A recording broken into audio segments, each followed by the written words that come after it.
picture a multi-million-dollar gas turbine, right? Right. And it just shuts down unexpectedly on an offshore rig. Oh, nightmare scenario. Totally. Yeah. It's not just a broken part. It's like tens of thousands of dollars vanishing per minute in lost production. Yeah.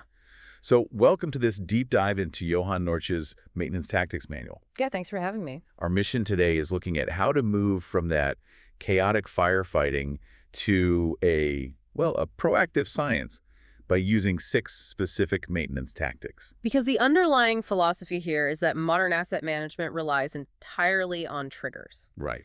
A maintenance team shouldn't touch a piece of equipment simply because it's a Tuesday. Yeah. The intervention has to be dictated by specific strategic evidence. Which makes sense. To use a simple car analogy, you wouldn't rebuild your engine every Tuesday just in case. Exactly. But you also wouldn't wait for your brakes to snap on the highway to replace them. But most plants fall into a trap of relying heavily on the extremes. Right. They either wait for a system to completely rip itself apart, which is run to failure, or they attempt to engineer this flawless, unbreakable system through design improvement. But both extremes have their place. Rarely they do, yeah. But they are dictated by cost and consequence.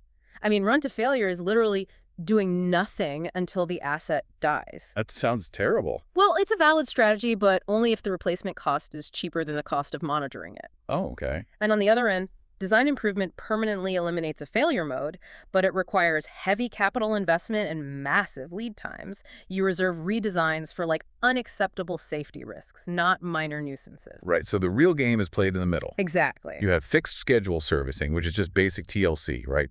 Tightness, lubrication, cleanliness. Triggered by a fixed schedule, yeah. And then time or usage-based maintenance, like swapping out a conveyor belt after 10,000 running hours. But Nortje points out a major flaw there. He does. With fixed schedules, you might be throwing away perfectly good components. Just because the calendar said so. Right. And that's the inefficiency that condition-based maintenance solves. Instead of calendar days, you monitor data triggers. Like vibration analysis or thermal imaging. Exactly. You are hunting for the defect inside the PF interval. Let's define that real quick. The PF interval is the gap between the potential failure, when the degradation first becomes measurable, and the functional failure, where the machine actually stops doing its job. Right. So if you monitor vibration patterns, you can detect a bearing degrading weeks before it physically seizes. Which is huge. It is. It gives you the lead time to order the replacement part on standard shipping and, schedule the downtime during a planned outage. Which brings us to corrective maintenance. So if an operator is doing daily rounds and spots a weeping valve, that's a visible partial failure. They aren't using advanced sensors, they're just using their eyes. But wait, why accept that? If a valve is weeping, shouldn't we trigger a design improvement to engineer a completely leak-proof valve, permanently eliminate the problem? Well, it comes back to capital allocation. I mean, spending $50,000 to redesign a piping system over a weeping valve that takes 5 minutes to tighten. Terrible economics. Terrible economics. Corrective maintenance is the pragmatic choice for non-critical degradation you can catch early without expensive sensor networks. So moving a plant from reactive to a preventative, predictive, and ultimately proactive maintenance, that sounds incredibly expensive up front. Sure, you're buying sensors, training operators, overhauling workflows. Yet Nortje argues proactive maintenance is actually the cheapest approach overall. Counterintuitively, yes. Because planned work eliminates emergency downtime. Consider a catastrophic failure.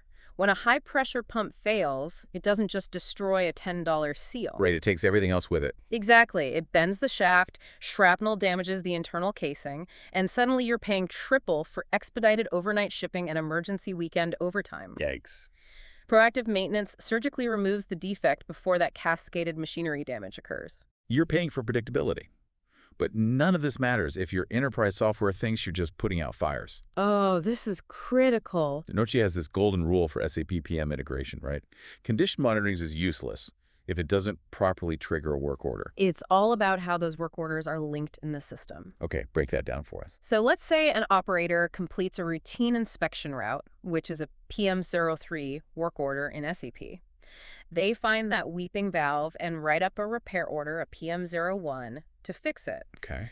If the maintenance planner doesn't explicitly link that PM01 repair back to the original PM03 inspection order, the data logic just breaks down. Because if they aren't linked, SAP just sees a random reactive breakdown. Right. The algorithm assumes the asset failed out of nowhere.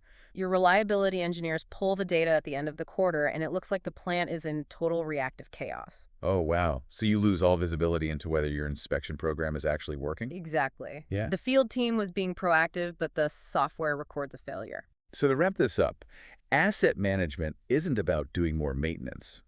It's about letting strict evidence and triggers dictate the right maintenance and, crucially, capturing that data accurately.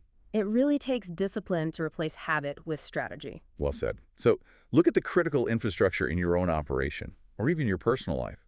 Are you accidentally relying on a chaotic run-to-failure strategy simply because you haven't defined a clear condition-based trigger, something to evaluate before your next unexpected shutdown?